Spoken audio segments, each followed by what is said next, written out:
Hello my dear student, कैसे हैं? उम्मीद करते हैं कि आप अच्छे होंगे और अपने बोर्ड के एग्जामिनेशन की तैयारी में जी जान से लगे होंगे। इसलिए एक चंद दिनों की बात है, आपका एग्जामिनेशन शुरू होने वाला है। बोर्ड का एग्जामिनेशन शुरू होने वाला है, मतलब बिहार बोर्ड की परीक्षा 2 फरवरी से स्टार्ट हो जाएगी। आप उसके तैयारी में लगे होंगे। चलिए थोड़ा समय निकाल करके आप मेरे YouTube चैनल को देख लें। आपको इस YouTube चैनल के माध्यम से भी बहुत ज़्यादा फायदा होने वाला है। तो आइए हम आज आप लोगों को बता रहे हैं 2024 में बोर्ड के एग्जामिनेशन में, बिहार बोर्ड के एग्जामिनेशन में जो क्वेश्चन पूछे गए हैं, हम उसके प्रश्न को बता रहे हैं। हो सकता है कि आपको इस चैप्टर से भी कुछ इम्पोर्टेंट क्वेश्चन रिपीट कर दी जाए।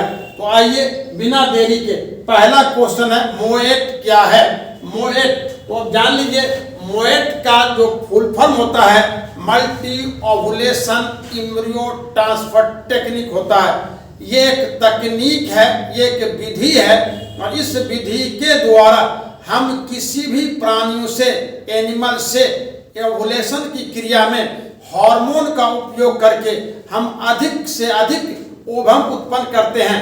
हार्मोन का उपयोग करके गाय से हम 6 से 8 ओवम को एक बार में हम उत्पन्न करते हैं, जिसे हम मल्टी ओवुलेशन कहते हैं।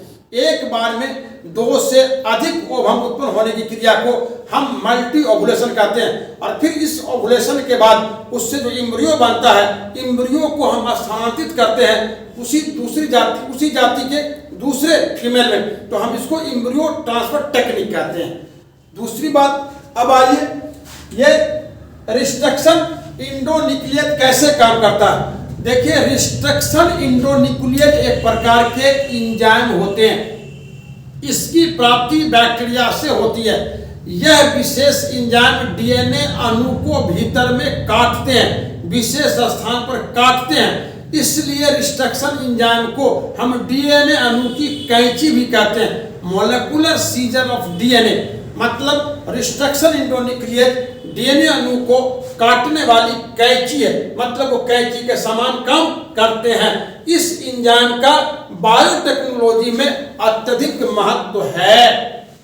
तीसरा प्रश्न है आपको, बोगनवेलिया के कांटे और कुकुरबिट के परतान में क्या संबंध होता है। तो देखिए, दोनों बोगनवेलिया के कांटे और कुकुरबिट के परतान, कुकुरबिट में खीरा, तरबूजा, फूट, ककड़ी, बतिया इत्यादि आते हैं। उसके परतान टेंड्रिल, उसके टेंड्रिल होते हैं। दोनों की उत्पत्ति और संरचना जो होती है वो भिन्न होते हैं, और दोनों की संरचना उत्पत्ति जो होती है एक समान होते हैं, परंतु काम भिन्न होते हैं। जैसे कांटा सुरक्षा प्रदान करता है और परतान पौधे को आगे बढ़ने में, ऊपर चढ़ने में मदद करता है। दोनों के काम अलग अलग हैं। तो जब ऐसे दो जाति के अंग जिसकी उत्पत्ति और संरचना एक समान हो परंतु काम अलग अलग हो, तो ऐसे सुंदर अंगों को हम होमोलोगस ऑर्गन कहते हैं।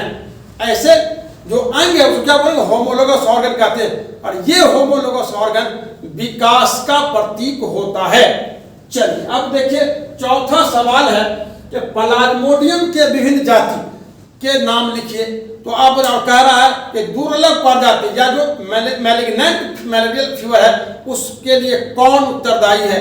तो पहले जानिए, मलेरियल परजीवी, मलेरियल पैरासाइट मलेरिया नामक रोग उत्पन्न करता है। क्लियर है। मलेरिया परजीवी भारत में 4 जाति पाए जाते हैं, malarial falciparum, malarial ovale, malarial Plasmodium Plasmodium malariae, Plasmodium falciparum, Plasmodium ovale और प्लाज्मोडियम मैलेरी। ये 4 जाति है, जिसमें सबसे दुर्लभ जाति जो है वो जो मलेरियल, जो मैलिग्नेंट मलेरियल फीवर उत्पन्न करता है वो प्लाज्मोडियम फैल्सीपेरम।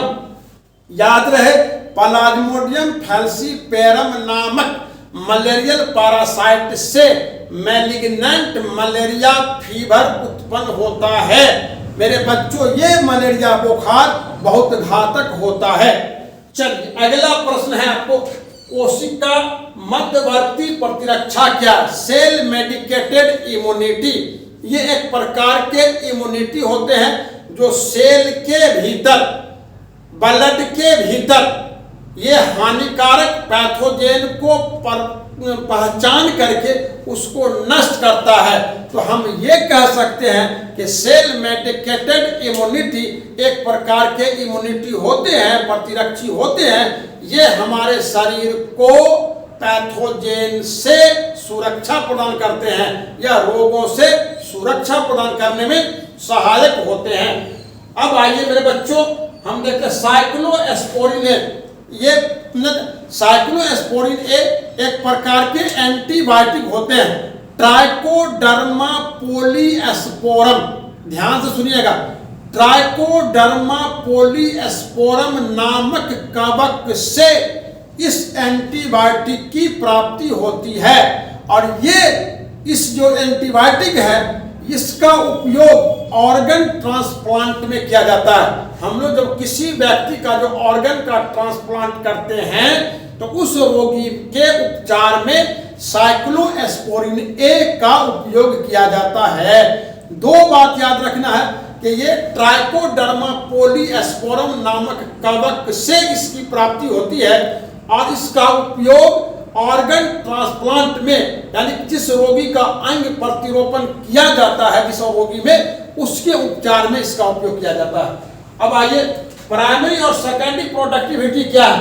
तो प्राइमरी प्रोडक्टिविटी और सेकेंडरी प्रोडक्टिविटी, हम हरे पौधे, जो हरा पौधा सूर्य के प्रकाश से प्रकाश संश्लेषण के द्वारा कार्बोहाइड्रेट का उत्पादन करते हैं, तो हरे पौधे में इस क्रिया को, जो कार्बोहाइड्रेट का निर्माण करता है, तो इस क्रिया को हम प्राइमरी प्रोडक्टिविटी कहते हैं। और यही जो शाकाहारी जंतु होते हैं जो इसको उपयोग करते हैं, हरे पौधे को उपयोग करते हैं, और शाकाहारी जंतु के ऊर्जा का उपयोग भोजन के रूप में मांसाहारी जंतु करते हैं। तो मांसाहारी जंतु के लिए शाकाहारी जंतु जो होता है वो सेकेंडरी प्रोडक्टिविटी का काम करता है। तो प्राइमरी प्रोडक्टिविटी का उदाहरण हो जाएगा हरे पौधे और सेकेंडरी प्रोडक्टिविटी का उदाहरण हो जाएगा शाकाहारी जंतु। अब देखिए डैप्सन यूनिट क्या है? तो आप देखिए ये जो एटमॉस्फेयर होते हैं उसकी जो माप के लिए हम लोग जो इस इकाई का उपयोग करते हैं उसको हम लोग डैप्सन यूनिट कहते हैं। डैप्सन यूनिट के द्वारा हम वायुमंडलीय आवरण को, वायुमंडलीय का जो हम लोग थिकनेस होता है उसकी हम माप करते हैं। उसके माप करने वाला इकाई को हम डैप्सन यूनिट कहते हैं। अब देखिए डीएनए खंड का पृथक्करण और इसका हम लोग विलगीकरण कैसे करते हैं? तो देखिए डीएनए खंड को पृथक्करण और उसका विलगीकरण हम लोग जब डीएनए फिंगरप्रिंटिंग टेस्ट करते हैं तो इस टेस्ट में ये दोनों काम होते हैं। डीएनए टुकड़ा को अलग करने के लिए हम लोग डीएनए टुकड़ा को अलग करने के लिए इलेक्ट्रोफोरेसिस जेल मेथड का उपयोग करते हैं।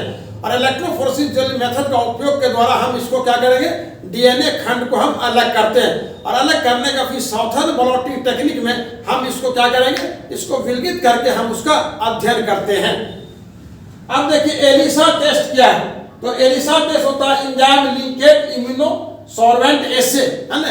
लेकिन ये एंजाइम लिंकेज इम्यूनो सॉल्वेंट एसे इसका पूरा नाम होता है एलिसा का। ये एक प्रकार की टेस्ट पद्धति होती है, ये टेस्ट मेथड होते हैं। इस मेथड के द्वारा हम लोग जैसे कि कैंसर हो, एड्स हो, इसका जांच करते हैं। तो ये कह सकते हैं कि एलिसा जो होती है वो एक प्रकार के टेस्ट टेक्निक है या टेस्ट मेथड होते हैं। अब देखिए समष्टि वृद्धि किन बातों पर निर्भर करती है? Population growth. पॉपुलेशन ग्रोथ, पहले तो पॉपुलेशन किसी निश्चित इकाई में, निश्चित क्षेत्रफल में, निश्चित इकाई में, किसी निश्चित जनसंख्या में, जो किसी क्षेत्रफल की जो निश्चित जनसंख्या होती है उसमें इकाई समय में जो बढ़ोतरी होती है हम उस वृद्धि को पॉपुलेशन ग्रोथ कहते हैं। पॉपुलेशन ग्रोथ किन बातों पर निर्भर करेगी? तो पॉपुलेशन ग्रोथ वहाँ के जनसंख्या, उपलब्ध जनसंख्या पर, वहाँ के उपलब्ध संसाधन पर, वहाँ के वातावरण पर, मृत्यु दर पर, जन्म दर पर, इन सभी बातों पर ये जनसंख्या वृद्धि निर्भर करती है। अब देखिए परजीवी अनुकूलन की व्याख्या करना। परजीवी अनुकूलन, जो पैरासाइटिक एडाप्टेशन होता है, तो कोई भी जंतु हो, कोई भी पौधा हो, उसमें जो परजीवी अनुकूलन होता है, पैरासाइटिक एडाप्टेशन जो होता है, मतलब कि जो अपने भोजन के लिए जीवन यापन के लिए दूसरे पर निर्भर रहते हैं। तो दूसरे पर निर्भर रहने के लिए उसके शरीर के अंदर भी कुछ अनुकूलन होते हैं, जैसे कि भोजन को चबाना नहीं बल्कि भोजन को चूसने के लिए शक्कर की व्यवस्था होती है, उसमें पचाने की व्यवस्था उसी हिसाब से होती है। इसलिए हम लोग कहते हैं कि जो परजीवी एडेप्टेशन होता है वो कुछ जंतुओं में जीवन यापन के लिए अनिवार्य होते हैं। लघु बीजाणुधानी, ये माइक्रोस्पोरेंजियम की संरचना बनाना। तो माइक्रोस्पोरेंजियम आप देखें कि ये एंथर जो होता है, एंथर, ये एंथर है, एंथर के भीतर हम लोग देखते हैं, सॉरी ये एंथर है, ये एंथर, स्टामेन होता है, स्टामेन के आगे भाग को हम कहते हैं एंथर। अब इस एंथर में होता है चैम्बर। तो इस एंथर में चैम्बर को हम लोग इस तरह से देखते हैं, इस तरह से देखते हैं कि ये 4 चैम्बर होता है, 4 चैम्बर होता है। क्या इसी को हम लोग पोलन चैम्बर या पोलन सैक कहते हैं, पोलन चैम्बर या पोलन सैक कहते हैं। इसी को हम लघु बीजाणुधानी कहते हैं। इसके भीतर में बनता है पोलन ग्रेन बनता है। ये हो गया टीएस ऑफ एंथर हो गया। तो पोलन चैम्बर के भीतर क्या होता है, पोलन ग्रेन बनते हैं। तो ये पोलन चैम्बर जो है वो एंथर के भीतर 4 की संख्या में होती है, इसे हम लोग पोलन चैम्बर कहते हैं या पोलन सैक कहते हैं या इसको माइक्रोस्पोरेंजियम भी कहते हैं। इसी के भीतर पोलन ग्रेन का निर्माण होता है और ये पोलन ग्रेन जो होता है वो मेल गैमेटोफाइट होते हैं। डबल फर्टिलाइजेशन, फूल वाले पौधे में डबल फर्टिलाइजेशन की क्रिया होती है। फूल वाले पौधे में डबल फर्टिलाइजेशन की जानकारी सबसे पहले एस.जी. नवास्की नामक वैज्ञानिक ने दिया था और इसने बताया कि फूल वाले पौधे में जब 2 मेल गैमेट ओवरी के भीतर एम्ब्रियो सैक में 2 फीमेल गैमेट के साथ संयोग करके जायगोट और एंडोस्पर्म बनाते हैं, तो इसी क्रिया को हम डबल फर्टिलाइजेशन कहते हैं। फूल वाले पौधे में डबल फर्टिलाइजेशन के बाद जायगोट और एंडोस्पर्म बनते हैं। जायगोट डेवलप होकर के भ्रूण में परिणत हो जाता है, एंडोस्पर्म भ्रूण के पोषण में सहायक होते हैं। आइए मेरे बच्चों, अब देखना स्पर्मेटोगोनिया, प्राइमरी स्पर्मेटोसाइट और सेकेंडरी स्पर्मेटोसाइट। तो स्पर्मेटोगोनिया क्या होता है, मेल जर्म सेल को ही हम स्पर्मेटोगोनिया कहते हैं। मेल जर्म सेल से स्पर्म का निर्माण होता है। और प्राइमरी स्पर्मेटोसाइट, जब स्पर्मेटोगोनिया में 2 बार माइटोसिस डिवीजन होते हैं तो 4 की संख्या में जो डॉटर सेल बनते हैं हम उसी को प्राइमरी स्पर्मेटोसाइट कहते हैं। और प्राइमरी स्पर्मेटोसाइट में जब प्रथम अर्धसूत्री विभाजन होता है तो 2 डॉटर सेल बनते हैं जिसे हम सेकेंडरी स्पर्मेटोसाइट कहते हैं। और यही सेकेंडरी स्पर्मेटोसाइट सेकेंडरी स्पर्मेटोसाइट होता है, यही स्पर्मेटिड में परिणत होते हैं और स्पर्मेटिड से स्पर्म बनते हैं। क्लियर है? अब देखिए हम लोगों को 16वां क्वेश्चन देखना। 16 क्वेश्चन, गर्भ निरोधक गोली क्या है, ये कैसे काम करता है। तो मेरे बच्चों, गर्भ निरोधक गोली कॉन्ट्रासेप्टिव पिल्स, ये गर्भ निरोधक गोली जो होती है वो बर्थ कंट्रोल के लिए उपयोग किया जाता है। इस गोली का निर्माण जो होता है वो रासायनिक मेथड के द्वारा किया जाता है, केमिकल मेथड के द्वारा किया जाता है। इसमें एस्ट्रोजन एवं प्रोजेस्टेरोन नामक हार्मोन होते हैं और ये हार्मोन शरीर के भीतर पहुंच करके फीमेल में ओवुलेशन क्रिया को रोकते हैं। तो इस प्रकार ये हार्मोन ओवम के निर्माण को प्रभावित करते हैं, ओवम के निर्माण को रोकते हैं। इस प्रकार ये हमारे शरीर में, फीमेल के शरीर में क्या होते हैं, काम करते हैं। मानव वंशावली में नर मादा मैथुन के लिए आपको जो है समान रक्त के लिए जो सम एवं सम रक्त मैथुन के लिए प्रतीक को, तो प्रतीक को देखिए आप एनसीईआरटी के बुक में देखिएगा, पेडागरी एनालिसिस, वंशावली विश्लेषण में मेल फीमेल उसके कपुलेशन सम रक्त का सिंबल बना होता है। सिर्फ उस सिंबल को, उस नमूना को हमको लिखना है। HGP ह्यूमन जीनोम प्रोजेक्ट का जो लक्ष्य क्या है, तो देखिए ह्यूमन जीनोम प्रोजेक्ट होता क्या है। ह्यूमन जीनोम प्रोजेक्ट होता है वो एक प्रकार की योजना होती है जिसमें मानव शरीर से जीन प्राप्त कर उसके लक्षणों के जो योजना तैयार की जाती है, लक्षणों को जो लिखने के, लक्षणों को जानकारी प्राप्त करने की जो योजना तैयार की जाती है हम उसी को बोलते हैं ह्यूमन जीनोम प्रोजेक्ट। और इसका लक्ष्य क्या होता है, इसका जो मेन लक्ष्य है कि भविष्य में मानव जीन की जानकारी प्राप्त होना, उनके लक्षणों की जानकारी प्राप्त होना, ये इसका मुख्य उद्देश्य होता है। अब हम लोग को देखना है अपूर्ण प्रभाविता क्या है, इनकम्प्लीट डोमिनेंस। देखिए इनकम्प्लीट डोमिनेंस, इसमें हम लोग को दो बातें तो याद रखनी होगी। पहली बात कि ये मेंडल नियम के एक अपवाद हैं, और ये मेंडल नियम के एक अपवाद है। इसमें क्या होता है कि जब एक इकाई लक्षण वाले जीव को जब उसी जाति के एक विपरीत इकाई लक्षण वाले जीव के साथ क्रॉस करने पर जब दोनों के जीन अपूर्ण रूप से संतान में जाते हैं, कोई डोमिनेंट नहीं हो पाता है, तो हम उसको बोलते हैं इनकम्प्लीट डोमिनेंस। जैसे मीराबोलिस जालापा के लाल और उजले फूल वाले पौधे में क्रॉस करा जाता है, तो प्रथम पीढ़ी के सभी संतति गुलाबी रंग के फूल वाले उत्पन्न होते हैं। इसमें कोई डोमिनेंट नहीं है, न लाल डोमिनेंट है न उजला डोमिनेंट है, बल्कि दोनों का मिक्स रूप जब आता है तो हम इसको बोलते हैं इनकम्प्लीट डोमिनेंस। क्या बोलेंगे? इनकम्प्लीट डोमिनेंस बोलेंगे इसको। इसका देखिए, अगर माँ का ब्लड ग्रुप ओ है, ए बी है, और पिता का ओ है, तो देखिए मेरे बच्चों, यहाँ पर हमको ध्यान देना है कि मदर का ए है, मदर का क्या है? ए है, ए बी है, मदर का ए बी है, और पिता का ओ है।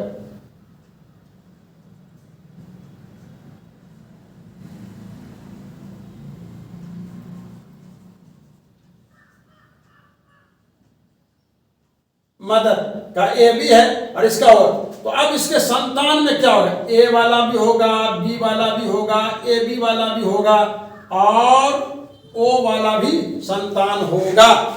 इस तरह के इसके बच्चे जो जन्म लेंगे, पॉसिबल चाइल्ड जो होगा, पॉसिबल चाइल्ड, इसमें पॉसिबल चाइल्ड में ये हो सकते हैं, ए वाला होगा, बी वाला होगा या ए बी वाला होगा। तो मेरे प्यारे बच्चों, ये 24 का जो क्वेश्चन जो बोर्ड में पूछा गया, मैं आपको इसका आंसर बताया।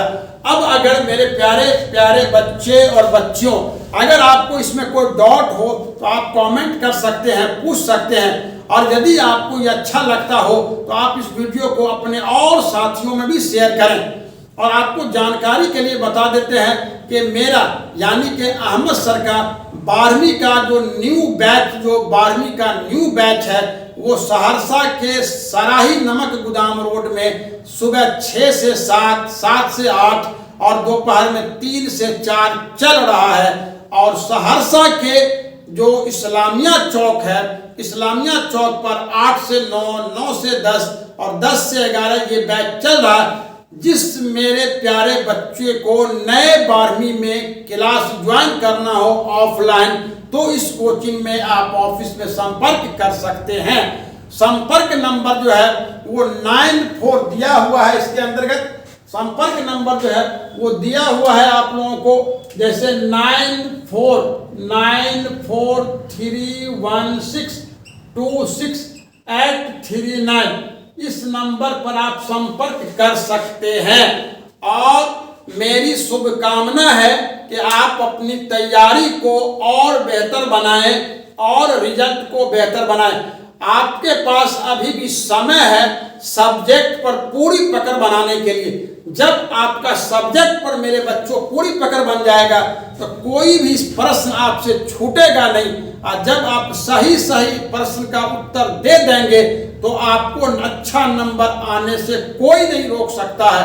आप अपने भविष्य में अच्छी सफलता प्राप्त कर सकते हैं। आपके पास बचे हुए समय का भरपूर उपयोग कीजिए और लगनशीलता के साथ अपनी पढ़ाई को जारी रखें। परीक्षा में सफलता आपकी गारंटी होगी। तो आइए मेरे बच्चों, अब इसमें हम आपको एक और बताएंगे, 2025 का हम आपको क्वेश्चन का आंसर भी बताएंगे। लेकिन अभी हम आपसे विदा लेते हैं। Thank you.